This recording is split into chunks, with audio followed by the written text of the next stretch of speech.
posachedwapa tikupasirani speech ya Vice President Dr. Michael Biswick Usi imene anayankhula lero pa 15 August pamene anapasidwa mwayi woti ayankhule ngati wachiwiri kwa president wa dziko lino la Malawi ku function ina imene imachitika mu mzinda wa Blantyre, ndipo Michael Biswick Usi anayankhula chonchi ngati Vice President wa dziko lino. Tamverani.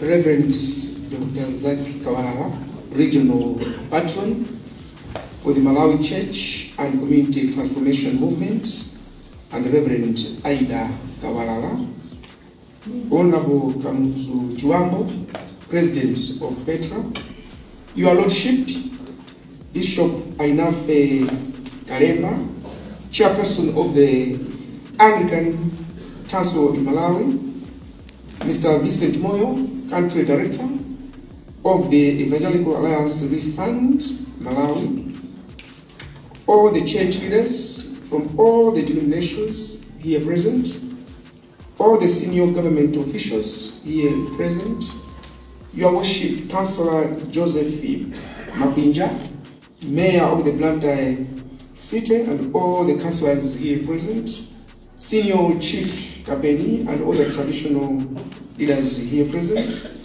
distinguished invited guests, ladies and gentlemen. Maybe before I dive into my speech, let me say a very big thank you, Reverend Dr. Zak, for this invitation.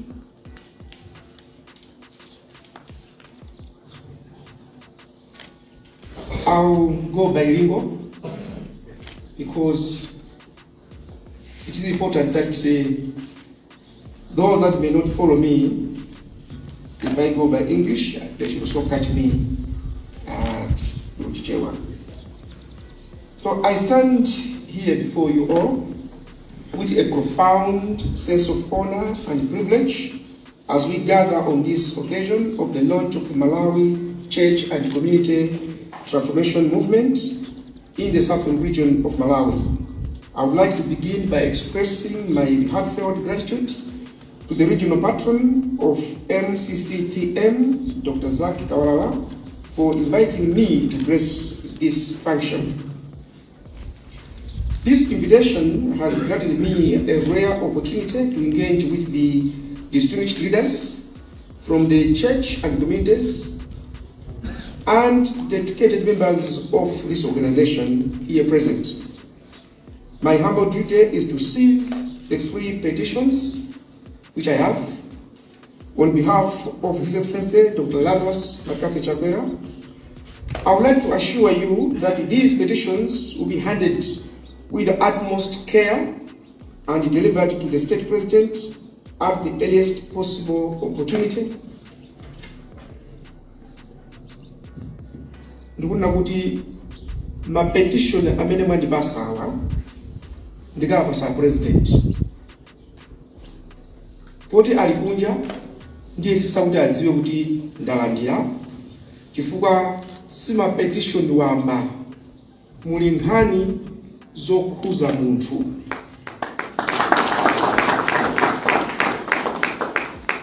Ndiponso ndithokoze chifukwa cha nzeru zimene zalowa ma petition imo, chifukwa kusiyang'anisisa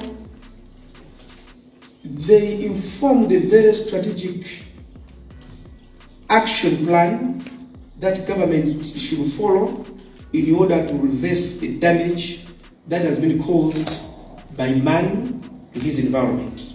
So once again, thank you very much for the wisdom that has been displayed in the petitions. Allow me to acknowledge the cordial relationship that exists between the government and the church on one hand, and between the government and community leaders such as traditional chiefs on the other hand. The missing link, as you have stated already, has been the cordial relationship between church and community leaders in as far as the battle against the environment and social enemies of the people are concerned. I'm glad to note that the Malawi Church and Community Transformation Movement has completed the much needed triangle of the nation by bringing together the government, the church, together. With this formidable force shooting from all angles, it is a matter of time before the battle against these enemies of the people is won. And let me also express my disappointment kapena ndi kukhumudwa kwanga ndi azungu. Fata zambiri mangoti azungu koma pali azungu atambwali kwa basi. Ndi nene izi muchizungu ni muchichewa momwe chifukwa aine amve zimene zilili. Those that remember, I went to Dubai when I was delegated by the state president, who's a COP28. I went there as Minister of Natural Resources and Climate Change. After that, I went to Washington, the President of Mozambique, President Nyusi. The meeting that we had in Dubai, when we landed by airport, uti muone zimene tinalankhula time imeneyo ndiye munene kuti tayankhani pa izizi ndio ndikaonama wa manyazi. Koma zimene ndimane nazo zinali zoti azungu ndi delegation itakhala pansi takambirana tavomerezana. The issue of loss and damage, itabwera cyclone anthu ambiri Malawi kuno anamwalira. And I thought by telling them about the numbers of people that died, it would move them to be human enough. Tinauza amalira angati, asowa angati. And how much loss. And Amalawi are still grappling to recover from that loss. Ne azungu ndi akula kumene walenda kuti sana nende zaife toka yali na kuti pakali pano pati nditira masankhani zikubwera ku Malawi ko, zikubwera ku Uganda, zikubwera kuti ndi atangotero naba kuyenda kumana ndi awa. I was the most interviewed minister ku Dubai ko. Awanditana ndalankhula, anditana ndalankhula zonsezo zabwino zokazoka. Now, home, uyangana zonsezo, people are still grappling kuti apeze kanga chepe. Why azungu kuti tukapanga blame kuno kwawo? It's because some of these problems that we are incurring today is climate change is because of their activities. Wow. Kulima smoko mwamba mwamene amachita iwowo zimene zikuononga environment kunoko kukosomola kosatha iya zambiri mbiri koma poti ifeyo sitizwa ndi masayansi ena that when you trace zimapita kwa azungu kuti izanabisa nyama ndiye tikunena kuti tipaseni for loss and damage. It is not a request, it's their obligation. Ndiye bolankhula nawo ndibafunsa what's the problem. One of the challenges which they presented was that akuti akukambirana the definition ya climate finance. Nukuti inu azungu inu. Nimaisa climate finance for that name to be born. There were discussions. There were kuti ichilishani. Ndinama usizirani? Sizinabwele. Ndieno ndinapita ku Washington. Ndinalankhula ndi a president Nyusa Mozambique. So I made a presentation there. Azungu ali komweko. Ndinanena kuti kwathu ku Malawi kuli agalu a mitundu itatu. Kwathu ku Malawi kuli agalu a mitundu itatu. Amene anaonera pa video zilipo. And the president of Mozambique anathokoza kuti ndalakula choncho. Kukumana ndi azungu olapikawo kumauza chilungamo olakwiye. Because people are suffering. It's not about kukumana ndi azungu ndikumadya basi bakamira kwankula basi yo bakamira ayi. It's about bringing about change muziko lathu lino. Now zakuli agalu a mitundu itatu. Agalu oyamba amaona kuti opaliwa kubaho ndi amakuwa. Amona kuti uyu wakuba uyu ndipo kakuido kake kumaza kuti galu uyu wauna kanthu. Galu uyu aluma. Pali gulu ya palimenelo. Nde pali gulu lina lachiwiri. Sinaona kubayo. Koma ayiyeyo galu uyu ali kuseri. Akumva kuti nzake ukuku akukuwa za mphamvu. Yesu amajoina nawo. Kumfusa kuti mumfusa kada zina kukula kuti maona chani. Akuza kuti tukukua ifanda mbakuda asanga kudani. Akukuwa. Gulu lachiwiri libedelo. Ndiye pali gulu lachitatu. Limakhala kuna kuti sili naone oyambayi, sili naone wachiwiri kumalangomva kuti kunja uku kudani. Ndiye makauta libatali. Ndiye magulu aja makatu okomesera.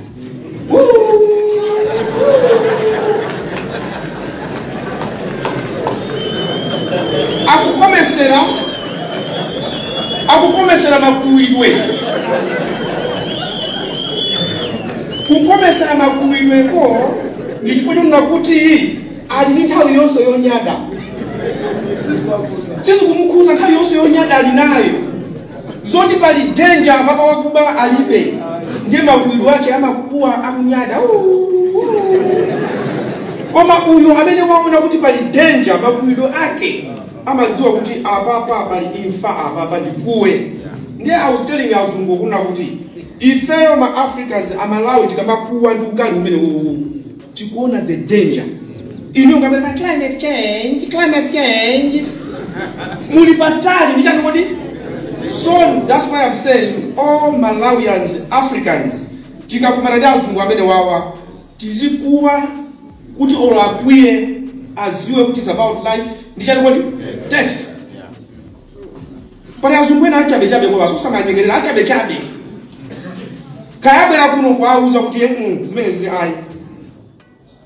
Ndiye ndimati ndikuuze kuti pamene tikuti government, community and church transformation movement tioneso petition yanuyo kulankhula la president ndiyo tiso tine kuti azungu amene wawa ofuna tikamve nawo. Ntapita ku Germany bwana natuma sokene boko nakalankhula kwa chancellor of Germany di minister wake wa foreign affairs. Kuna bwana ma president mbili baikwa mbili nde anapasa na wale kalankhule ndinawuza mai wa Uganda, minister of Uganda anabwera kuti thank you my brother. Chifama iko ena amanguti azungu kalankhula yes. Ndati muti yes zizi.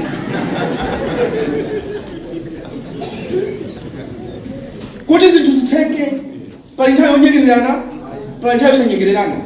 Things can change if we are serious. And I want to commend you for this petition. It's very, very important.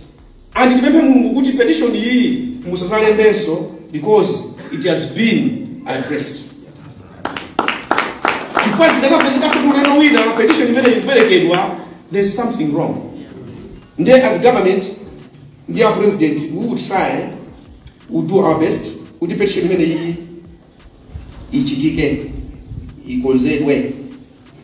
I understand that working together is not without these challenges, as clarifying values and goals and agreeing on the best course of action can be a complex endeavor.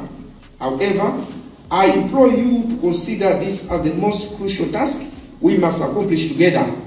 I would like to appeal to you all to cast away our individual interests and harness the unity of purpose against environmental and social ills that impinge on Malawians. Pakali panopa pali COP inaso ikachitika kwa Azerbaijan. Tili ku Dubai abanena ku Egypt aliaza ku Egypt titalankhula, nothing happened. Za ku Dubai sina pasa kina kali kose tikumva una tizipita ku Azerbaijan. Ndina fusa tikataniko. So if also tikala uchenjera kwambiri ndikuza kuti kupitirwa is either a president or myself going there. Kuma I can promise you kwa fireworks. Kumene koko sakatifuna nipango nono pomwe. Because it is really rubbish. Kuna kuti akulu kutitenga kuno kwera ndege kupita kuja ndikutiuzaza kuti ife kwera kuno kwa Malawi ya teni so ukatuza zomwezo eteni uku yi. It's not about kwera ndege ukuna mahotel. It's about bringing about change.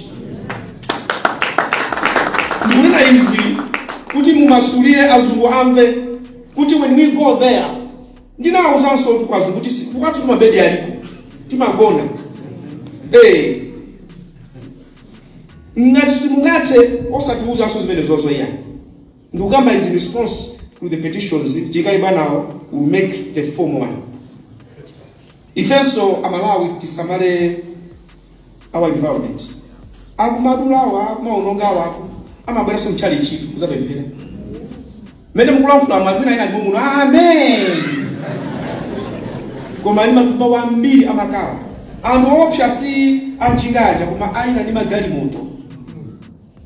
So as a country, let's talk amongst ourselves and challenge aina gefe. Ndifuna ndikutokoza ndiso kwambiri because kuita na kukako kuti I should come here and pass a petition, it does demonstrate clearly that you have hope. What is it? Zingasite. You have hope. Ngati atu alibe chila chili tonse mufufuze ngati ndi chiyembekezo. Ngati alibe chili tonse, alibe ufa, alibe nyumba, sali panchito, chiyembekezo alibe. That is very dangerous. Ngati alibe zimene aina ukhala nazo, kuma chiyembekezo alinacho. Chiyembekezo alinacho, you are good to go. Ndio pasali chisanzo. When Jesus was on the earth, Yesu alipaziko pano. Anazo santu ochepa. Alipoenda ali manavu Yesu alipokuno paziko lapasi. He did not call all from their grace. Mukangana pa Yohane 6 kuyambira 1:14. Ngani yodi yesa anthu. Olo yesa anthu. Yesu anaji 5,000. Kuma siku diziko lonse atona anadi akuya. Ena sanadi. Kuma because people said Jesus has fed these people miraculously. Ifeso kumaba kutikadi. Yesu akananipenda kudisa anthu ngoti kumaba mgadi ati akuyaje. Zili pati zoti mutuuze kutikadi hazo.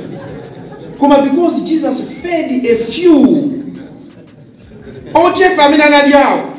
Mianda ya anthu pazikula pansi akupemphera kupenda kuti tikaenda misewu ya golide Yesu akatidisa. Why? The hope is derived from the few that he fed.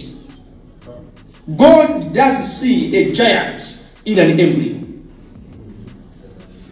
God sees giants in embryos. Muzazi ngono zimene Yesu analyesawo mianda ni mianda pite ku Zimbabwe akuti Yesu wabweraso ndipo tikapita kumaba tikadi ungono uli kutiko anaja oche ndipo anadi awo ku buledi yosanisi wa Yesu pia anali wanyamata wopanda zina lake is not in the Bible But because of that, we have hope. You go to Yohane 11, 1 Africa 44. Lazaro anazusidwa. Komanso mwana wa Yairo. Marko 5, verse 21-43. Mwana wa Lazaro anazusidwa. Mwana wa Yairo anazusidwa. Atazusidwa amene wowo Yesu so ndikuzususa eka. Timakhala ndi chiyembekezo kuti tikafa tizakani tizazuka. We have hope. Yesu sana asusa anthu onse anazusa odani ochepa. But from the few we have hope. Kuti tizakani tizazuka. From the few tizazuka. Ndiye tikambenso kupemphera, preaching about repentance. Matthew 3, yes, 2, mwambiri Yesu amalalikira. Ndukapasa hope chifukwa chani. You have invited the government to come here because you have hope. Where is hope coming from? When anthu ambiri ali ninjala, anthu ambiri sali panchito, misewu yotibuka, but you have hope from the little that the government is doing. Musayangane kuti misewu yonse ikozedwa mkhali chiyembekezo. Onse amene chito mkhali chiyembekezo. Just as Jesus did, yamanani pazochepa zimene zapangidwazo. Have hope. Pamene anthu ambiri amasokerera ndi apo. Politicians are very cunning. Anthu andale ambiri sakalowa kumwe pachonama. Andale ambiri sakalowa kumwamba pachonani chonama. They know about kunama kumamba so kwa Wayankhula. Akubwera lero ndikukuuzani all what they are saying to you as kuuzani zonna kuti awaiyayi koma ifeyo. What they are doing is kukuphanyirani hope. Now when they are there, somebody will come kukuphanyirani hope. Awakalowa abwera kulandani chiyembekezo awaiyayi koma ife alo awawa kulandani chiyembekezo koma iyayi. Have hope. And the hope should have action steps. And those action steps, musasire andale oka, mulira. Musasire ambingo oka, musasire committees. Together we move. Mukayangana misika mumuli anthu, oche amazuka kwawo ndikupita pasika ndikubwerera kuyambira Monday to Sunday. Ndikufunsa kuti kodi uyu ni Malawi andichembekezo. It is inuyo amipingo. Catch them. Let them come to church. Preach to them. Let them know what hope means. Without hope, power itafatu. So when my petition ya wao kwa ineyo, they are giving us hope. Akutipasa hope. Tikale ndi chiyembekezo. Tikale ndi chiyembekezo. Amipingo muli ndi ntchito yayikulu. Ifeso abo mati ndi ntchito yayikulu. Tikale ndi chiyembekezo. Kumwamba tusuku anthu amene ali church okha mpingo okha iyayi. Andaliso akalwa ine mukatipeza konko. Kamuzidi wako mukatipeza konko. Kodi tisanamizane tu lero tine vice president. Mawa ni kucha sine vice president. Zimene ndikuchita lero izandipangisa kupanga manyazi kuyenda so mwantu kapena kuyenda ni bibi. So I don't want to do vice president ukata ndikamanga enda ndienda basi mati campaign yeti kumaenda campaign. No. Ineyo I'll do all what God wants me to do. Pamene ndili pa ukindo. Without looking kuti iwaniki kwa chipani chanji, champingo wanji, Mulungu anatilenga tonse ofanana. Za Kaisara kwa Kaisara. Za Mulungu kwa Mulungu. Za anthu kwa anthu. Let us love one another. Tukondane wina ndi nzake. Mavuto amena alipowa, amena naatese ndi ifeyo. Palumbava tinene kuti iyayi, izizitu iyayi. Pali kukondera izizitu iyayi. We have to do that. And I can assure you, kuti ine chilowere, tikakwana na president, timauzana zona zokazoka oluzipweteke. Zona zokazoka oluzipweteke. Ukapeza mwayi womuuza muntu wankulu zona nena. Oluzipweteke olochito itepo nena.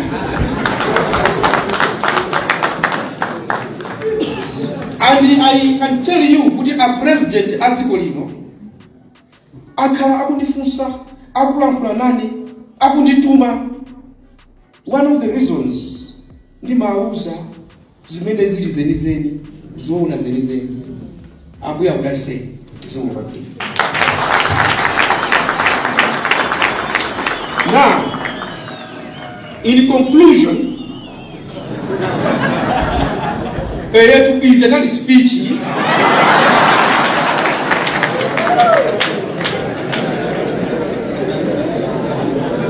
pakati pano sokono ndiye ndipange ntchito yeni yoyimira Mbali. Imene yoyo, I would say, with these few remarks, I declare the Malawi Church and Community Salvation Movement in the southern region of Malawi launched. God bless you for listening, and God bless Malawi.